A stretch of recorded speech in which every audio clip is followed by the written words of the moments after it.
நம்ம எல்லாருமே நினச்சது போல் மல்லி மேலே எந்த ஒரு பிரச்சனையும் இல்லாமல் இப்போ வெளியில் வந்திருக்கிறாங்க. இந்த விஷயம் உங்களுக்கு எந்த அளவுக்கு பிடிச்சிருக்குது அப்படின்னு சொல்லி இந்த வீடியோவுக்கு லைக் பண்ணி உங்களோட கருத்துக்களை தெரியப்படுத்துங்க. மல்லி, விஜய் 2 பேருமே ரொம்பவே சேஃபாக இப்போ வீட்டுக்கு வந்துடுறாங்க.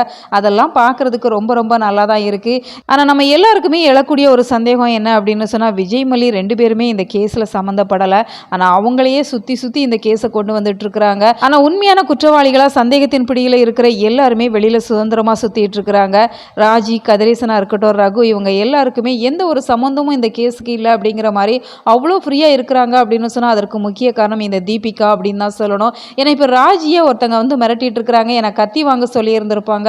ஆல்ரெடி அந்த பையனுக்கு 10,000 ரூபாய் பணம் கொடுத்துருப்பாங்க. இப்போ நேரே வீட்டுக்கு வந்துடுறாங்க. திரும்பவும் எனக்கு பணம் வேணும் அப்படிங்கிற மாதிரி கேட்டு மிரட்டிட்டு இருக்கிறாங்க. நீயும் நானும் ஒன்னாடா, நம்ம 2 பேரையும் பார்ட்னர் அப்படிங்கிற மாதிரி சொல்கிற, இனிமே என் வீட்டு பக்கம் வரக்கூடாது அப்படிங்கிற மாதிரி அவங்கள மிரட்டுறாங்க.